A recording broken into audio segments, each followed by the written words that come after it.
같이 보겠습니다. 하나님의 말씀은 구약 성경 열왕기상 3장입니다. 구약 성경 열왕기상 3장 9절부터 12절 말씀을 한 절씩 읽도록 하겠습니다. 누가 주의 이 많은 백성을 재판할 수 있사오리이까? 듣는 마음을 종에게 주사 주의 백성을 재판하여 선악을 분별하게 하옵소서. 솔로몬이 이것을 구하매 이 말씀이 주의 마음에 든지라. 이에 하나님이 그에게 이르시되 내가 이것을 구하도다. 자기를 위하여 장수하기를 구하지 아니하며 부도 구하지 아니하며 자기 원수의 생명을 멸하기도 구하지 아니하고 오직 송사를 듣고 분별하는 지혜를 구하였으니 내가 내 말대로 하여 내게 지혜롭고 총명한 마음을 주노니 내 앞에도 너와 같은 자가 없었거니와 내 뒤에도 너와 같은 자가 일어남이 없으리라. 아멘. 단 한 가지의 기도 제목, 단 한 가지의 기도 제목이라는 제목으로 하나님 말씀 전하도록 하겠습니다. 솔로몬 모르는 분은 거의 없을 것입니다. 솔로몬의 장단점이 있겠지요. 그의 단점이 오늘 읽지 않았지만 1절에 이렇게 나옵니다. 솔로몬의 애굽의 왕 바로와 더불어 혼인관계를 맺어 그의 딸을 맞이하고 다윗성에 데려다가 두고 자기의 왕궁과 여호와의 성전과 예루살렘 주위의 성의 공사가 끝나기를 기다리니라. 정략 결혼을 한 거죠. 솔로몬이 왕이 된 다음에 워낙 이스라엘 백성들이 약하잖아요. 그래서 자기 나라를 지키기 위해서 주변의 강대국 왕의 딸 공주와 함께 솔로몬이 결혼하여 정략 결혼으로 이스라엘을 보호하려고 하는 솔로몬의 마음이 있었습니다. 이 마음이 하나님 보시기에 안 좋았던 마음이었죠. 하지만 또 4절에 보니까 솔로몬이 이런 일을 합니다. 이에 왕이 제사하러 기브온으로 가니 거기는 산당이 큼이라 솔로몬이 그 계단에 1000번제를 드렸다라고 말합니다. 1000번제를 드렸다. 왜 기브온 산당으로 갔냐면 아직은 이 예루살렘의 모임의 장소가 적으니까 기브온에 가서 모였습니다. 그런데 그곳에 1000번제를 드렸다라고 성경은 말하고 있습니다. 1000번제에 대해서 오해하는 분들이 가끔 있습니다. 횟수를 말하는 거 아닙니다. 천일을 말하는 게 아니에요. 그래서 지성이면 감천이다. 이건 믿음이 없는 고백이고요. 그래서 한 번의 예배를 드리는데 1000가지 제물, 1000가지 예물을 드렸다라는 것입니다. 마음을 쏟았다는 거죠. 그만큼 전심으로 마음을 다해 하나님 앞에 예배 드렸다는 것입니다. 이게 별로 솔로몬의 1000번제고요. 또 5절에 보니까 이렇게 말합니다. 기브온에서 밤에 여호와께서 솔로몬의 꿈에 나타나시니라. 와, 저는 이게 너무 부럽더라고요. 하나님이 꿈에 나타나신다. 어제도 꿈 꿨는데 제 이 말씀 보고 하나님 꿈에서라도 하나님 뵙길 원합니다 했는데 제가 얼마 전에 성지순례 다녀왔는데 와, 배주스가 막 이게 꿈에 보이더라고요. 엄청 맛있었거든요. 배주스가 너무 꿈에 보이길래 또 먹고 싶다라는 생각에 꿈을 꿨는데 제가 제미나이로 이게 검색을 해봤어요. 어디서 판매하는지. 근데 쿠팡에서 안 판다 하더라고요. 그래서 동대문 어딘가에 가면 판매한다. 가볼지 안 가볼지는 모르겠지만 하여튼 꿈에 하나님이 나타난다는 거. 와, 이건 엄청난 은혜입니다. 엄청난 은혜. 그러면서 꿈에 나타나서 하나님 뭐라고 말씀하십니까? 5절에 계속됩니다. 하나님이 이르시되 내가 내게 무엇을 줄고 너는 구하라. 와, 하나님이 나타난 것도 감사한데 하나님이 물어보십니다. 내가 너에게 무엇을 줄고 너는 구하라. 여러분에게 물어봅니다. 또 어떤 분은 벌써 그래요. 안 나타나던데 여러분에게 물어봅니다. 내가 너에게 무엇을 줄고 너는 구하라. 구할 거 있으십니까? 근데 구할 게 헷갈리는 분들이 있어요. 이것도 구해야 되고 저것도 구해야 되고 너무나 많은 분들이 있습니다. 근데 그걸 잘 보면요, 그 모든 헷갈리는 이유가 있습니다. 내 욕망입니다. 내 욕심이에요. 내 욕심과 욕망이 있기 때문에 하나님이 무엇을 줄고 물어보면 막 엉키는 거예요. 너무 많은 거죠. 너무 많은 거. 내 욕심대로 다 받아야 되니까. 다 받으니까. 이번 한 번에 끝내야 되니까. 그죠? 그런 분들이 계십니다. 그러나 오늘 솔로몬은 단 한 가지만 구합니다. 하나님이 한 가지만 구하라고 말씀하지 않았습니다. 꿈에 내가 너에게 무엇을 줄고 구하라 말했는데 솔로몬은 한 가지만 구합니다. 그렇다면 하나 더 질문합니다. 여러분이 만약에 하나님이 한 가지만 구하라 그러면 내가 너에게 줄게 그 한 가지 어떤 것 구하시겠습니까? 이런 질문을 안고 오늘 말씀을 들었으면 좋겠습니다. 6절과 14절은 솔로몬의 겸손과 지혜입니다. 이 겸손과 지혜를 오늘 우리가 말씀을 통해 알아가길 원하는데요. 첫 번째, 솔로몬의 겸손과 지혜를 통해서 우리가 솔로몬의 이 모든 기도를 하나님이 기뻐하셨다라고 말합니다. 하나님이 기뻐하셨다. 단 한 가지의 기도 제목이었는데 하나님이 그걸 듣고 하나님이 기뻐하셨다, 마음에 든지라 라고 말하는 거죠. 그러면서 솔로몬이 이렇게 고백합니다. 6절에 이렇게 말하는데요. 자, 6절 말씀을 다 같이 한번 읽어보겠습니다. 시작. 솔로몬이 이르되 주의 종 내 아버지 다윗이 성실과 공의와 정직한 마음으로 주와 함께 주 앞에서 행함으로 주께서 그에게 큰 은혜를 베푸셨고 주께서 또 그를 위하여 이 큰 은혜를 항상 주사 오늘과 같이 그의 자리에 앉을 아들을 그에게 주셨나이다. 여기서 잘 보세요. 솔로몬이 이르되 주의 종이라고 말합니다. 이게 두 번, 세 번 반복되거든요. 그러니까 하나님이 무엇을 줄 거라고 물어봤을 때 단 한 가지만 구하는데 그 단 한 가지 구하면서 그가 하나님 앞에 어떤 자세와 태도냐면 그 겸손이 뭐냐면 나는 종입니다. 이 태도예요. 이 태도. 여러분, 종입니다라는 고백 안에 많은 의미가 있겠지만 가장 큰 의미는 무엇이냐면 나는 왕이지만 피조물입니다라는 뜻입니다. 나는 피조물입니다. 그러면 하나님이 나에게 무엇을 줄고 내게 구하라 말씀하신 그 하나님은 누구세요? 창조자이십니다. 창조주. 그러니까 솔로몬이 왕이지만 여전히 그 앞에 겸손과 지혜는 뭐냐면 나는 피조물이요 나는 종입니다 라고 말씀하는 거죠. 하나님이 내 삶의 주인입니다. 이거 고백하는 거예요. 이거 고백. 자, 이 고백하면서 종으로 고백하면서 뒤에 뭐라고 말하냐면 내 아버지 다윗이 성실과 공의와 정직한 마음으로 주와 함께 주 앞에서 행했다. 아버지 이야기를 합니다. 다윗 아버지 이야기를 하죠. 성실, 한결같지 않습니까? 한결같은 마음입니다. 이게 쉬운 마음입니까? 쉬운 마음 아니잖아요. 사람이 한결같다.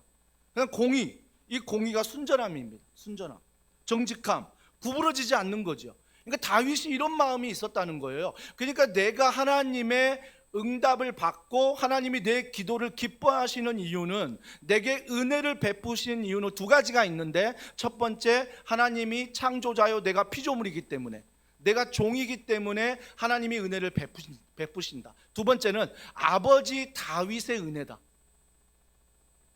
저는 우리 사랑하는 부모님들이 우리 자녀들에게 이런 유산 남겨주길 소원합니다. 대단한 재물 남겨주려고 하지 마시고요. 대단한 거 주려고 하지 마시고 그에게 성실과 공의와 정직한 마음 이걸 남겨주는 거죠. 이걸 남겨주는 것. 이게 영적 유산이라는 것입니다. 영적 유산.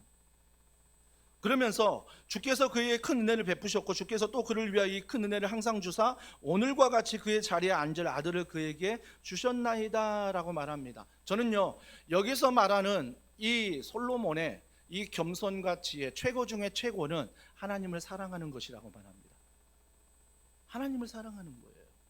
사랑하는 성도 여러분, 솔로몬이 어떻게 한 가지만 구하라 말하지 않아도 어떻게 하나님 마음에 드는 한 가지를 구했겠습니까? 어떻게 내가 종이라고 고백하겠습니까? 어떻게 나의 은혜가 아니라 아버지의 은혜라고 고백하겠습니까? 단 한 가지 이유, 교만하지 않는 이유는 하나님을 사랑하기 때문입니다. 최고의 겸손은 하나님 사랑하는 것입니다. 우리가 조금 전 예물을 드리기 전에 찬양했잖아요. 이전보다 더욱 주님 사랑합니다. 자신 있게 고백할 수 있었습니까? 정말 이전보다 주님 사랑하십니까? 어제보다 오늘, 아니 오늘보다 내일 주님 더 사랑하실 마음이 있으십니까? 쉽지 않습니다. 그 안에 많은 것들이 끼어듭니다. 하나님을 사랑하려 하지만 내 상황이 있고 내 형편이 있고 내 건강이 있고 내 직장이 있고 내 가정이 있고 수많은 것들이 하나님 사랑하려고 하지만 끼어든다는 것입니다.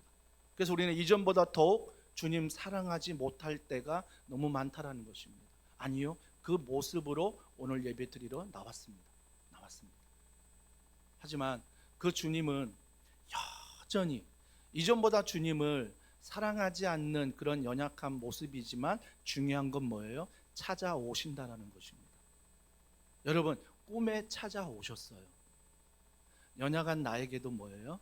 주님은 찾아오신다라는 것입니다. 신약 성경을 잘 읽어보십시오.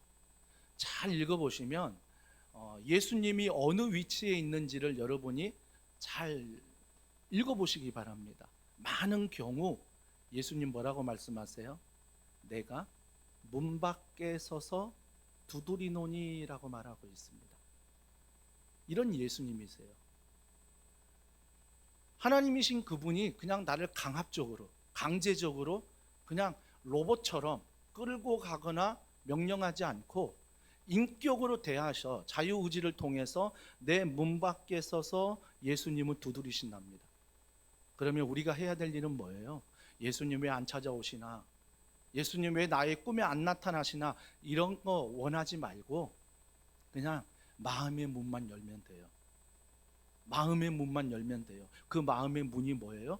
여러분의 생각, 여러분의 고집, 여러분의 계획, 이것들만 내려놓고 하나님 나에게 말씀하옵소서 내가 듣겠나이다 라는 이 고백 안에 마음의 문만 열면 그 하나님이 어떻게 기다리시는지를 우리는 만날 수 있다는 것입니다.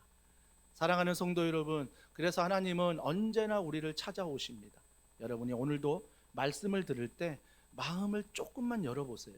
내 형편과 내 상황과 내 이성과 내 모든 최선과 노력만에 묶이지 마시고 오늘 이 부족한 목사가 뭐라고 말씀하는지를 한번 들어보자. 하나님, 이 말씀이 나에게 들리게 하여 주시옵소서라고 마음을 조금만 열면 하나님께서 문 밖에 서서 두드리시는 그 하나님이 여러분을 만나주시고 여러분과 함께 하실 것입니다.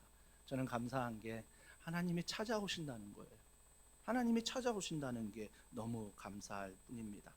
그래서 제가 이렇게 한 줄로 적었습니다. 과거 하나님의 은혜를 기억하지 못하면 현재 하나님께서 우리 삶을 인도하시는 것을 깨닫지 못한다라는 것입니다.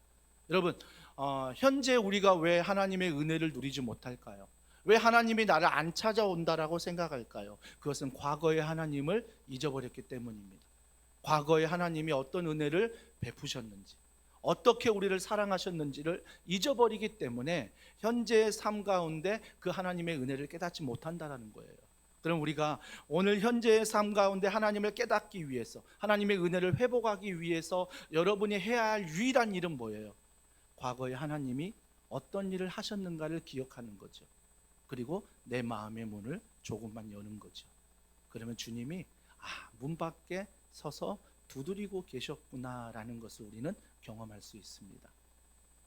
솔로몬이 이렇게 고백했어요. 나 자신의 능력이 아니라 하나님의 은혜임을 고백하는 거죠. 하나님의 은혜. 여전히 우리 안에 나 얼마나 많습니까? 얼마나 많습니까? 더원사랑의 교회가 더가 THE 티칭 힐링 이반젤라이징 예수님이 하신 사역을 하자, 가르치고 치유하고 전파하는 이 사명을 하자는 건데 잘못 해석해서 더 내가 원하는 거 더 받고 내가 계획하는 거 더 받고 우리 가정 더 이런 식으로 해석하면 절대 하나님의 은혜가 우리 가운데 임하지 않습니다. 임하지 않습니다. 이 모든 것이 하나님의 은혜임을 아는 것, 과거에 하나님이 베푸신 그 사랑을 기억하는 것, 이거 너무 중요하죠. 또 겸손과 지혜가 무엇입니까? 7절과 9절에 나와 있습니다. 좀 길지만 다 같이 한번 읽겠습니다. 시작. 나의 하나님 여호와여, 주께서 종으로 종의 아버지 다윗을 대신하여 왕이 되게 하셨사오나 적은 작은 아이라 출입할 줄을 알지 못하고 주께서 택하신 백성 가운데 있나이다. 그들은 큰 백성이라 수요가 많아서 셀 수도 없고 기록할 수도 없사오니 누가 주의 이 많은 백성을 재판할 수 있사오리까? 자, 보세요. 듣는 마음을 종에게 주사 주의 백성을 재판하여 선악을 분별하게 하옵소서. 제가 이렇게 못 들어요.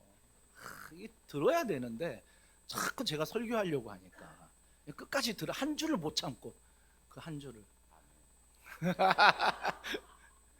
성경 봉독하는 저만 압니다. 그죠?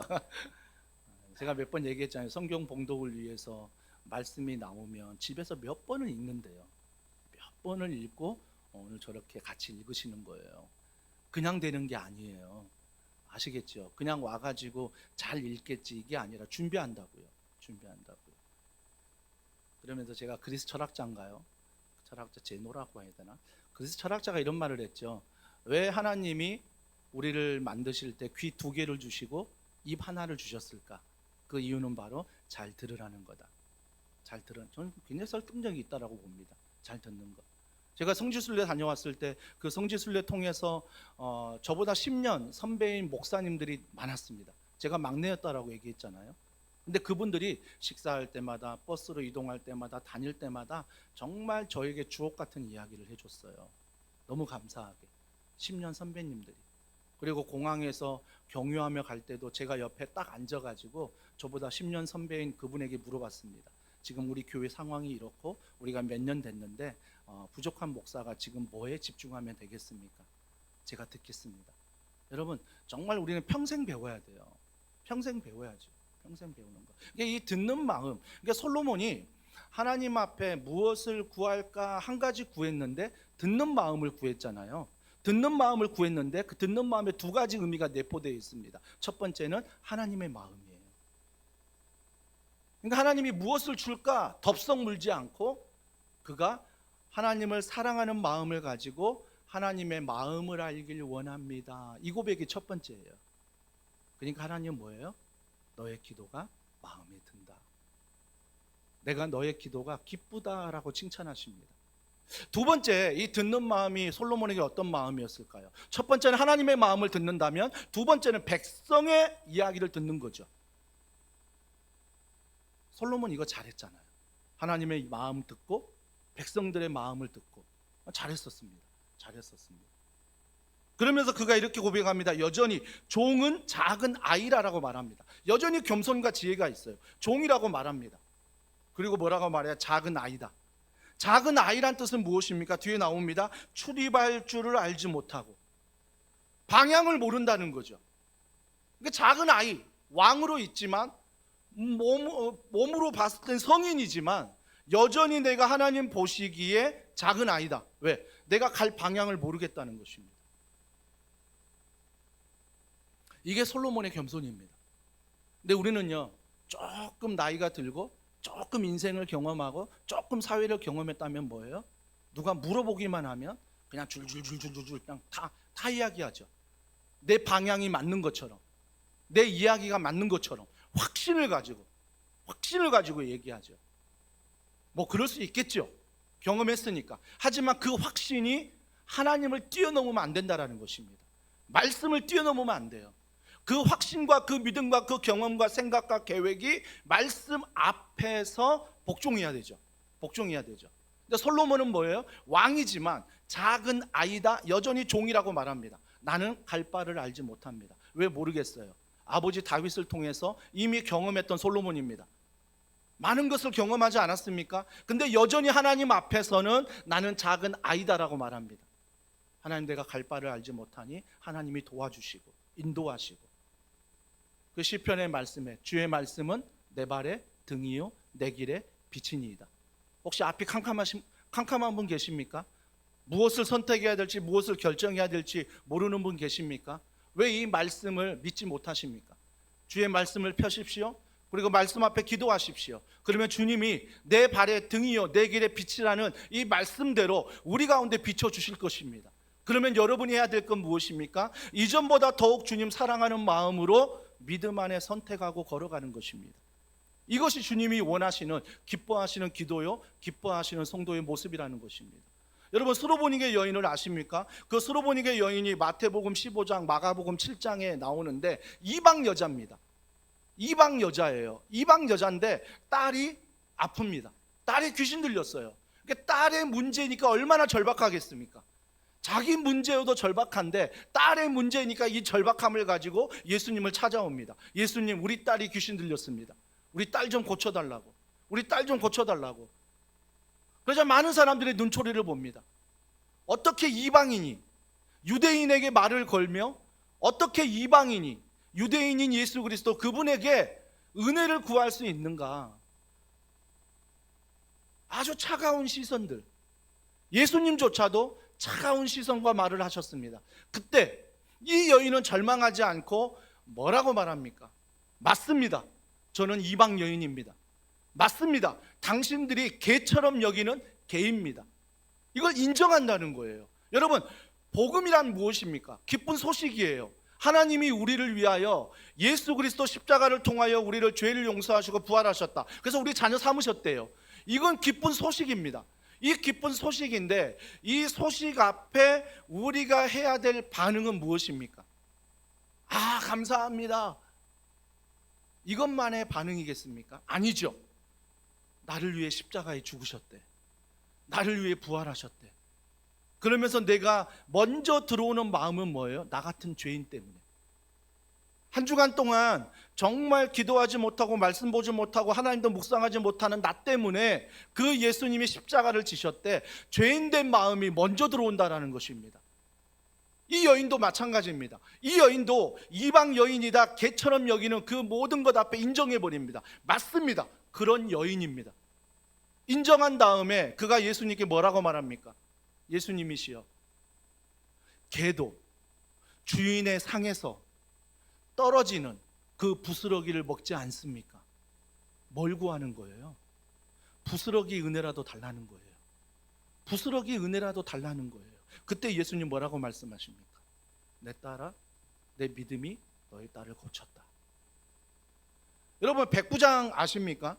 이 백부장이 100명의 하인을 거느리는 백부장입니다. 여러분, 100명을 거느린다는 게 쉽습니까? 100명을 거느린다는 것은 아주 높은 위치에 있는 것입니다. 근데 이 백부장이 예수님을 찾아오는데 자기의 문제가 아닙니다. 하인의 문제입니다. 하인의 병이 걸렸는데 중풍병에 걸렸습니다. 그래서 하인의 병을 낫기 위해서 예수님을 찾아와 예수님, 하인의 중풍병을 고쳐달라고 요청합니다. 그때 예수님, 알았다, 내가 같이 갈게, 내가 고쳐줄게. 그러자 백부장 어떻게 행동합니까? 예수님, 오지 마십시오. 말씀만 하시옵소서. 말씀만 하시면 내가 나을 줄 믿나이다. 예수님이 말씀하시면 나을 줄 믿는데요. 그때 예수님 충격적인 말씀하십니다. 이스라엘 중에 이만한 믿음을 보지 못했다는 것입니다. 그 당시 이스라엘에 누가 있었습니까? 유대인들이 하나님을 믿는다 했고, 제사장들이 하나님을 믿는다 했고, 종교 지도자들이 하나님을 믿는다였는데 그들에게 믿음을 칭찬하지 않았는데 이 백부장에게는 예수 그리스도가 이만한 믿음을 보지 못했다라고 칭찬하고 있습니다. 우리는 어떻습니까? 정말 주님이 우리의 믿음을 볼 때 더원 사랑의 교회 안에 이만한 믿음을 보지 못했다라고 우리에게 말할 수 있겠습니까? 우리의 믿음을 착각하시면 안 됩니다. 우리의 믿음이 무언가 내가 하나님을 구하고 기도했더니 응답받고 이루어지는 게 믿음이 아니라 여전히 응답을 못 받을지라도, 여전히 응답을 받고 있다면 응답을 받을지라도 예수 그리스도 그분을 사랑하는 것, 그리고 그분의 말씀을 듣는 것, 그리고 그 말씀을 듣는 것처럼 이웃들을 사랑하며 들어주는 것, 이게 주님이 원하시는 믿음 아닙니까? 참 감사한 것은 최근에 많은 환우들이 저희 교회 안에 있습니다. 하지만 많은 성도들이 그 환우를 기도해주고 돌보고 심지어 자기의 집을 오픈해서 자녀들을 재워주고, 그런 이야기를 들을 때마다 정말 하나님 앞에 감사합니다. 주님, 더원 사랑의 교회가 말로만 사랑이 아니라 이런 어려움을 당할 때 누군가 손을 잡아주고 누군가 함께 헌신하고 누군가 위해서 기도해주는 이런 공동체로 세워주는 것, 감사한 거 아닙니까? 주님이 그 모습 보시고 제가 판단할 건 아니지만 이렇게 말씀하지 않겠습니까? 아무개야, 내가 지금까지 너만한 믿음을 보지 못했다. 아무개야, 내가 지금까지 너만한 교회를 보지 못했다. 저는 주님 앞에 이런 칭찬 듣는 교회 되길 원하고 이런 칭찬 듣는 우리 성도들 되기를 주님의 이름으로 축복합니다. 그러면서 그 하나님 앞에서 우리는 종이다, 작은 아이다, 자기 중심적인 해석이 아니라 하나님 앞에 겸손과 지혜로 나가는 그 모습, 그러면 그가 지혜를 구했는데 그 듣는 마음이 대체 뭐냐는 것입니다. 하나님의 마음을 듣길 원했고 백성들의 마음을 듣길 원했습니다. 근데 그 마음이 뭡니까? 자, 보십시오. 10절에 주의 마음에 든지라라고 말하고 있습니다. 주의 마음에 든지라. 그러면서 11절에 이렇게 말합니다. 자기를 위하여 구하지 아니하며. 뒤에 보실래요? 장수, 부, 자기 원수의 생명, 멸하기도 구하지 않았다. 여러분, 왜 우리가 서두에 하나님이 꿈에 나타나셔서 내가 너에게 무엇을 줄고 구하라고 했을 때 왜 우리가 헷갈릴까? 내 욕심이라고 말씀드렸잖아요. 근데 내 욕심 뭐예요? 장수 원하고, 복 원하고, 좀 원수 갚아주길 원하고. 이게 내 기도 제목이거든요. 그러니까 하나님 앞에 단 한 가지만 구하지 못하는 거죠. 여러 가지를 구하는 거죠. 헷갈리는 거죠. 그러나 솔로몬은 자기를 위하여 구하지 아니하였다라고 말합니다. 그거 아십니까? 솔로몬이 자기를 위하여 구하지 않았는데 하나님이 그 한 가지 기도 제목의 마음에 든지라라고 했을 때 그에게 뭘 주셨습니까? 복을 주셨습니다. 복을 주셨다고요. 솔로몬보다 지혜로운 사람이 없었습니다. 솔로몬보다 부귀영화를 누리는 사람이 없었습니다. 솔로몬에게 구하지 않았는데 엄청난 복을 그에게 주셨다라는 것입니다. 저는 이 사실을 지난 11년 동안 더원 사랑의 교회 안에 느끼고 있습니다. 정말 하나님께 구하지 않고 그냥 하나님 마음을 알고 성도들의 이야기를 듣고 그 마음 가운데 순종하며 기도하며 걸어갔을 뿐인데 하나님이 이 교회에 복을 더하시고 하나님이 이 교회에 장수를 더하시고 하나님이 이 교회에 정말 하나님의 축복을 더하신 것들, 셀 수 없는 축복입니다. 셀 수 없는 축복이에요. 중보기도 그렇지 않습니까? 우리 교회도 중보기도 문자 받으면 여러분 그를 위해서 기도할 때 내 시간을 드리는 거 아닙니까? 근데 하나님이 어때요? 그 기도를 기뻐하신대요. 너가 누군가를 위해서 기도하는 그 기도 내가 기뻐한다. 근데 정말 놀라운 건 뭔지 아세요? 나는 정말 누군가를 위해서 기도했는데 하나님은 나를 위해서 복을 주신다는 것입니다. 구하지 않았는데, 찾지 않았는데 하나님이 나에게 주신다는 것. 여러분, 이게 중보 기도의 비밀이에요. 그래서 여러분이 나라와 민족을 위해서, 교회를 위해서 기도하잖아요. 그러면 하나님이 내가 내 개인의 복을 구하지 않아도 하나님이 내 개인의 복을 채워가는 걸 경험하게 된다는 거죠. 솔로몬이 지금 그걸 경험하고 있는 거예요. 그러면 12절에 뭐라고 말합니까? 내가 내 말대로 하여 내게 지혜롭고 총명한 마음을 주노니라고 말합니다. 지혜롭고 총명한 마음을 준대요. 여러분, 이 지혜롭고 총명한 마음, 지혜는 좀 더 뒤에 살펴보고요. 총명이 뭐냐면 성령께서 우리에게 주시는 생각이에요. 그러니까 여러분이 성령을 의지하지 않고 여러분의 생각으로 살아가면 딱 여러분 수준만큼 되게 돼 있어요. 여러분 수준만큼 되게 돼 있다고. 아니요, 여러분 수준만큼 안 될 때가 더 많아요. 안 될 때가 더 많아요. 근데 성령을 의지하고 내가 총명을 가지고 살아가면 성령께서 내가 보는 것보다 더 많은 것들을 보게 하신다는 거 아세요? 남들이 보지 못하는 걸 보게 하십니다. 남들이 생각하지 못하는 걸 창조적으로 생각하세요. 그래서 제가 누누이 강조하잖아요. 새벽마다 저는 기도하는데 하나님, 성령 안에서 누군가를 따라가는 교회가 아니라 누군가를 모방하는 교회가 아니라 하나님 더원 사랑의 교회가 창조적인 사역을 감당하게 해달라고. 창조적인 사역. 그래서 하나님이 기뻐하는 사역, 하나님이 원하시는 사역, 정말 한 가지 사역을 하더라도 정말 지혜로운 사역을 할 수 있게 해달라고. 이 기도 많이 하거든요. 이 기도 많이 해요. 그래서 여러분이 이제 힘들어할 수 있어요. 뭐 중간중간 없어지기도 하고 사라지기도 하고 갑자기 뭐가 바뀌기도 하고 막 그럴 때가 많아요. 사랑하는 성도 여러분, 총명한 마음입니다. 우리가 오늘 예배 끝나고 1시에 전도 갈 텐데 전도 갔을 때 우리가 만난 예수님을 그도 믿으면 좋겠는데 아무리 전에도 아무리 뭔가 선물을 줘도 안 받는다 하고 째려보고 뭐 툭 치고 가고 뭐 인격 좀 모멸감을 느끼는 그런 경우도 있잖아요. 여러분, 그때 어떻게 생각하냐면 그분이 거절하는 건 여러분을 거절하는 거 아닙니다. 여러분을 거절하는 거 아니에요. 그들이 거절하는 건 아직 총명이 없기 때문이에요. 하나님의 영이 임하지 않았기 때문에 하나님의 말을 들어도 믿을 수 없는 거죠.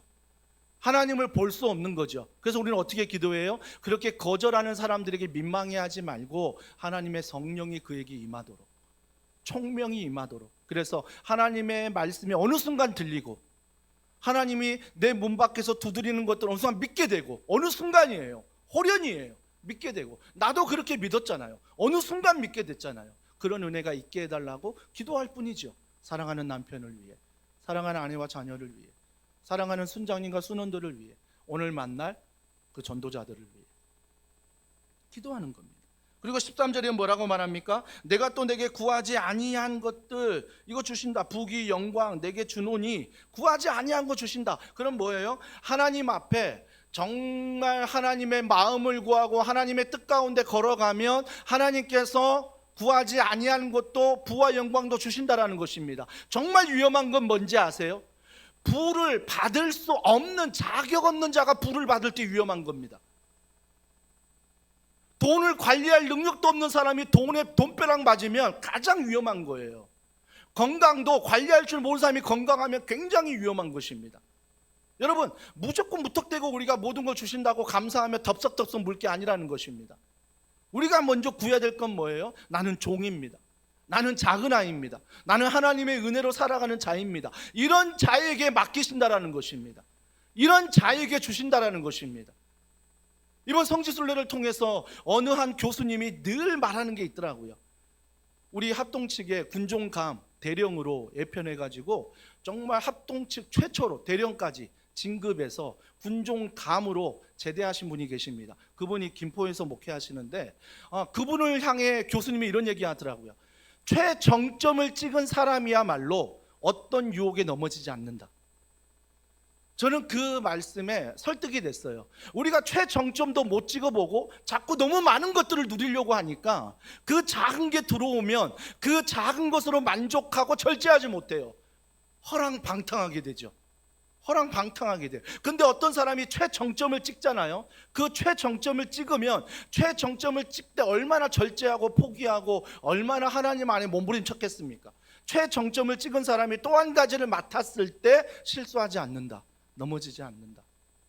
사랑하는 성도 여러분, 저는 우리 더원사랑의 교회가 하나님 앞에 왜 나에게 물질을 맡기지 않냐고, 왜 나에게 건강을 맡기지 않냐고, 왜 나에게 이런 자녀 주지 않냐고, 왜 하나님께서 이런 성도 보내주지 않냐고, 하나님께서 왜 이런 가정 만들어주지 않냐고, 하나님께 얼마나 따지듯이 물을 수 있지만 그보다 먼저 우리가 하나님 앞에 준비해야 될 것은 이전보다 더욱 사랑합니다.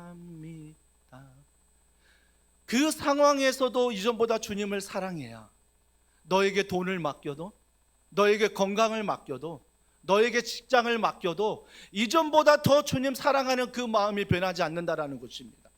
이전보다 더 주님 사랑하는 마음 없이 너무나 많은 것들을 맡게 되면 그 많은 것들이 나의 장애물이 된다라는 거죠. 오히려 그것 때문에 넘어진다라는 것입니다. 넘어진다는 거죠. 그럼에도 불구하고 주님은 내게 구하지 아니한 것까지 주신다라는 것입니다. 얼마나 감사합니까? 여기서 주님을 알 수 있는 게 뭐예요? 내 형편을 아시는 주님. 저는 이게 감사해요. 그래서 저는요, 웬만하면 사람들 앞에서 힘들다, 어렵다 이런 얘기 잘 안 하려고 합니다. 잘 안 하려고 해요. 물론 할 때도 많죠. 그러나 불쌍하게 보이길 싫어해요. 왜? 하나님이 나를 불쌍하게 보는데 그거 하나면 됐지. 내가 사람에게 불쌍히 보여서 동정심을 얻고 무언가를 얻으려고 하는 그런 거지 근성은 내게 없어야 된다. 날마다 제 안에 이게 있어요. 그래서 제가 설교할 때도 당당하게 설교하고, 무언가 당당하게 하는 것은 제가 당당해서가 아니라 하나님이 당당하기 때문이에요. 하나님이 당당하기 때문이에요.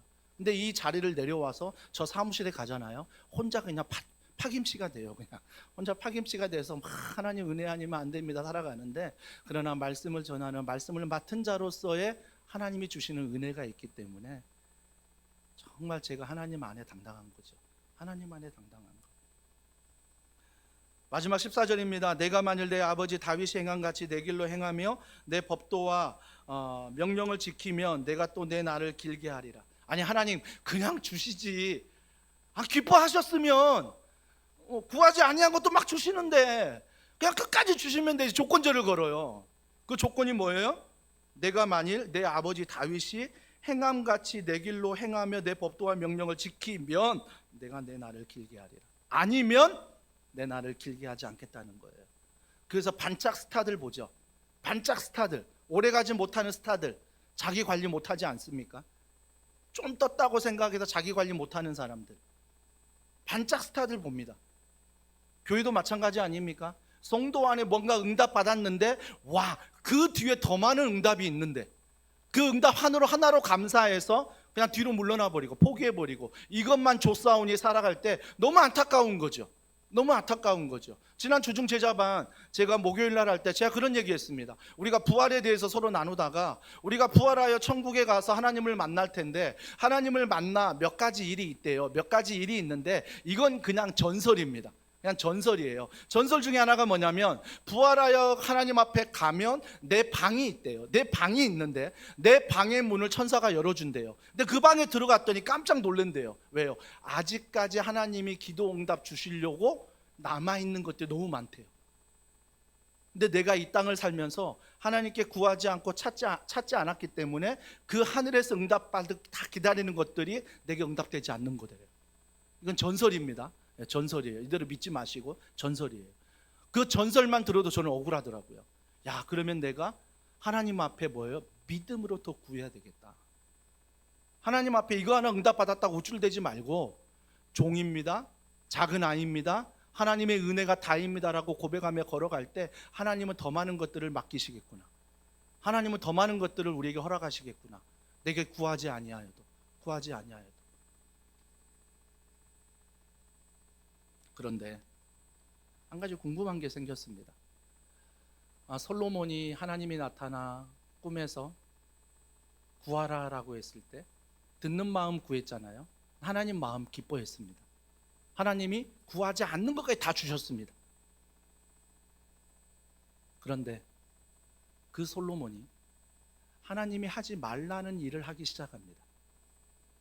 신명기 17장에 보면 하나님이 율법 가운데 이런 말씀하십니다. 왕들아, 왕이 되거든 이런 일은 절대 하지 마라라고 말씀하신 그 율법을 솔로몬이 알고 있는데도 불구하고 그 율법을 지키지 않습니다. 첫 번째가 뭐예요? 병마를 많이 두지 마라. 이 병마는 군사력이거든요. 이 군사력을 많이 키우려고 하지 마라. 이게 첫 번째 명령이었고, 두 번째 명령은 아내를 많이 두지 말라였습니다. 그런데 솔로몬은 후궁만 1000명이었습니다. 정략 결혼을 엄청나게 했던 거죠. 세 번째 하나님이 두지 말라 했던 것은 은금이었습니다. 부를 두지 말라 가까이. 그런데 솔로몬 시대에 은과 금이 돌처럼 흔했습니다. 엄청난 축복을 받은 거죠. 하나님이 하지 말라는 것 솔로몬이 다 하고 있었습니다. 그때 저는 이 말씀을 통해 한 가지를 깨달았습니다. 하나님, 저는 언제나 솔로몬의 지혜를 달라고 기도했는데 솔로몬의 지혜 참 귀합니다. 하나님 마음에 합한 기도였고 하나님이 축복하신 기도였고 기뻐하신 기도였습니다. 하지만 분명히 기억할 것은 한계가 있다는 것입니다. 솔로몬의 축복도 솔로몬의 지혜도 한계가 있다는 것입니다. 그러면 한계가 없는 지혜가 무엇인가를 성경은 이렇게 말하고 있습니다. 자, 그 지혜를 찾습니다. 자, 잠언 4장 7절과 8절입니다. 다 같이 읽습니다. 시작. 지혜가 제일이니 지혜를 얻으라. 내가 얻은 모든 것을 가지고 명철을 얻을지라. 그를 높이라. 그리하면 그가 너를 높이 들리라. 만일 그를 품으면 그가 너를 영화롭게 하리라. 그를 높이라. 그를 품으라. 그가 누구십니까? 자, 골로새서 2장 하반절에서 3절 말씀입니다. 다 같이 읽습니다. 시작. 모든 풍성함과 하나님의 비밀인 그리스도를 깨닫게 하려 함이니 그 안에는 지혜와 지식의 모든 보화가 감추어져 있느니라. 사랑하는 성도 여러분, 솔로몬의 지혜가 정말 저도 부러웠습니다. 그 부, 그 영광 정말 부러웠는데 솔로몬이 그것 때문에 하나님을 멀리 떠나버렸습니다. 그것 때문에 떠나버렸어요. 그렇다면 정말 하나님이 솔로몬을 통해서 보여주고자 하는 정말 지혜는 뭐예요? 신약 시대에 와서 예수 그리스도, 그분이 지혜라는 것입니다. 왜 그분이 지혜일까? 두 가지를 기억하십시오. 예수 그리스도 십자가의 피를 통해 내 죄의 문제를 해결하셨습니다. 그분이 죽음으로 말미암아 이 땅에서 끝난 게 아니라 부활하셔서 부활의 첫 열매가 되게 하셔서 그를 믿는 자들도 부활한다는 놀라운 은혜를 주셨습니다. 이것이 바로 지혜입니다. 그래서 우리 예수 그리스도 볼 때마다 뭘 생각해야 돼요? 내 죄를 용서하신 주님. 또한 뭐예요? 부활하신 그 주님, 나도 부활한다는 거죠. 그래서 그 부활의 소망으로 미래를 기다리는 게 아니라 그 부활의 소망으로 오늘을 살아가는 거죠. 그렇다면 이 죄 문제가 해결되고 부활의 소망으로 오늘을 살아간다면 나의 생각은 얼마나 달라질까요? 나의 기도는 얼마나 달라질까요? 나의 고백은 얼마나 달라질까요? 그러면서 이렇게 고백합니다. 자, 고린도전서 1장 23절과 24절입니다. 다 같이 읽습니다. 시작.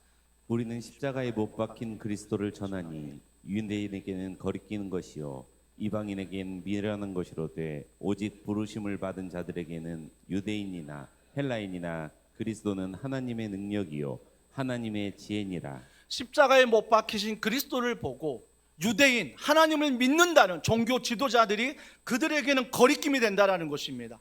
아니, 메시아가 어떻게 십자가에 죽을 수 있어?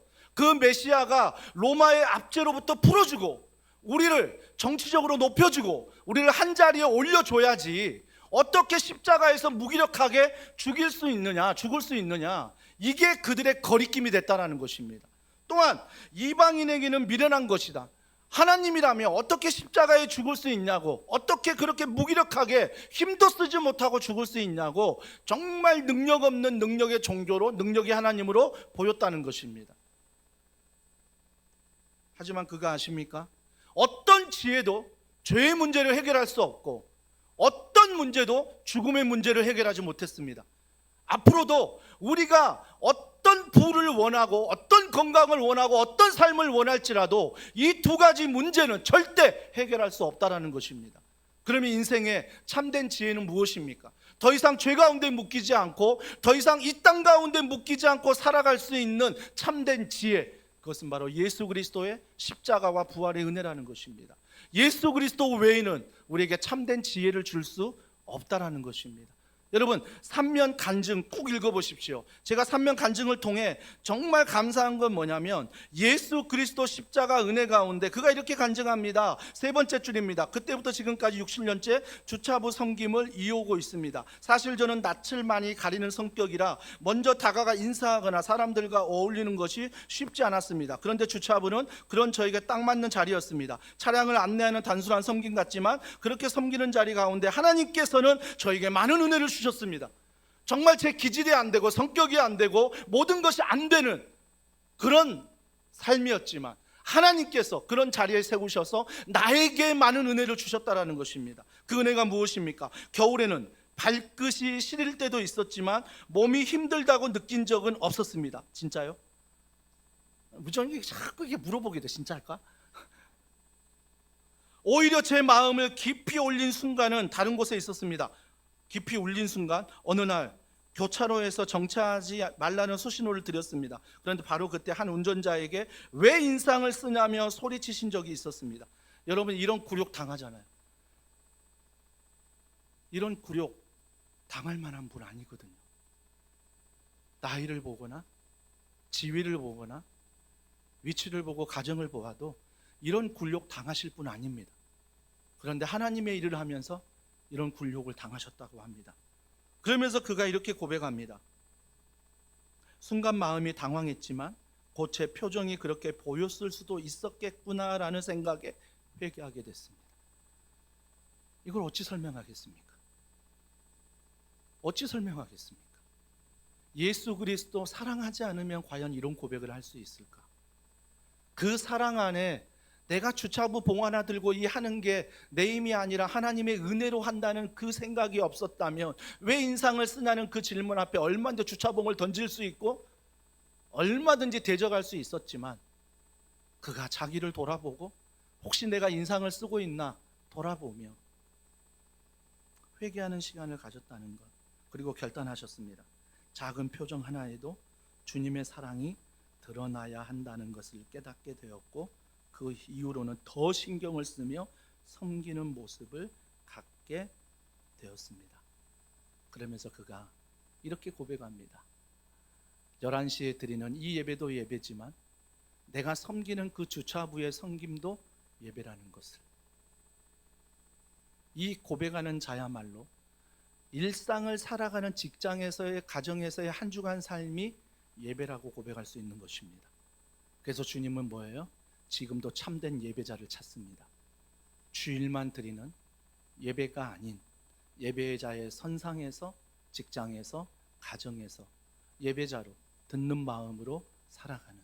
그래서 오로지 예수 그리스도, 나의 죄를 용서하시고 나에게 부활을 선물로 하신, 죄를 이기시고 부활, 죽음을 이기게 하신 그분의 은혜. 이번 한 주간 이런 단 한 가지의 기도 제목을 가지고 살아가는 우리 모두가 되길 주님의 이름으로 축복합니다. 우리 이 말씀 기억하며 우리 이 찬양 고백하면 좋겠습니다. 내 평생 사는 동안 우리 이 찬양 고백합니다.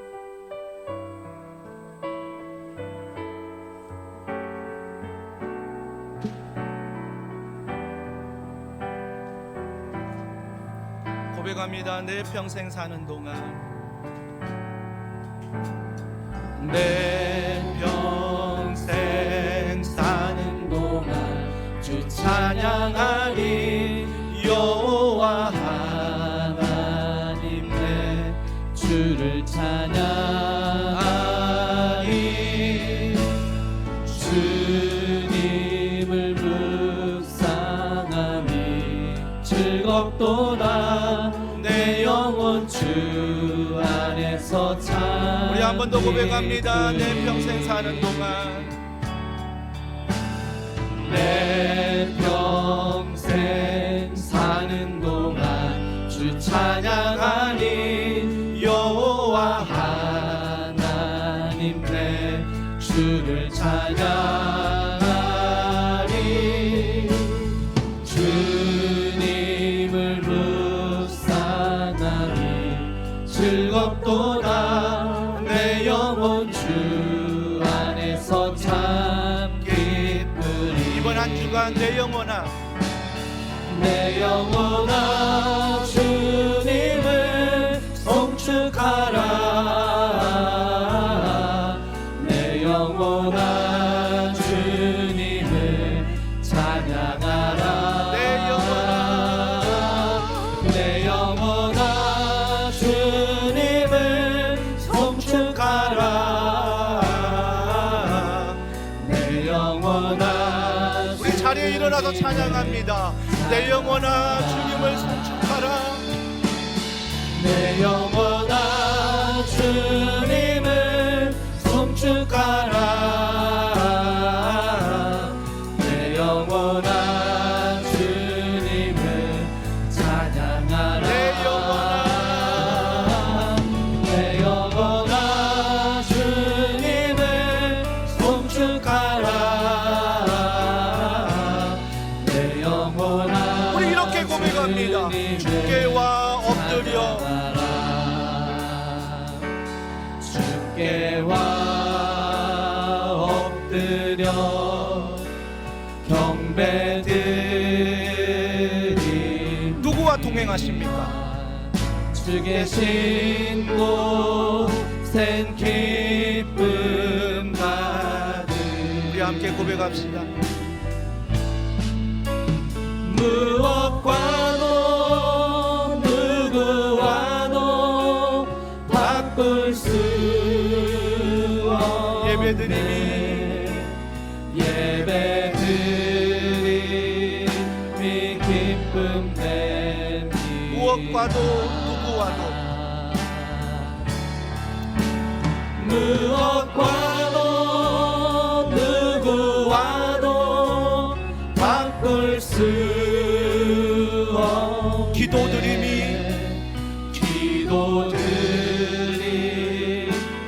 기쁨 됩니다. 우리 이 시간 합심해서 함께 기도하겠습니다. 기도하실 때 솔로몬의 축복이 하나님이 기뻐하셨지만 영원하지 않음을 우리가 알게 되었습니다.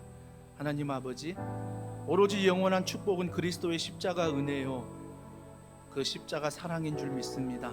솔로몬의 길을 걷지 않게 하시고 오직 그리스도를 따르는 이번 한 주간 우리의 모든 삶 가운데 그분의 피와 그분의 죽으심으로 내 죄와 내 모든 죽음을 이기신 그 은혜로 걸어가게 하여 주시옵소서. 그 은혜를 우리 가정 가운데, 직장 가운데 베풀어 달라고 우리 시간에 합심해서 함께 간절한 마음으로 기도하시겠습니다.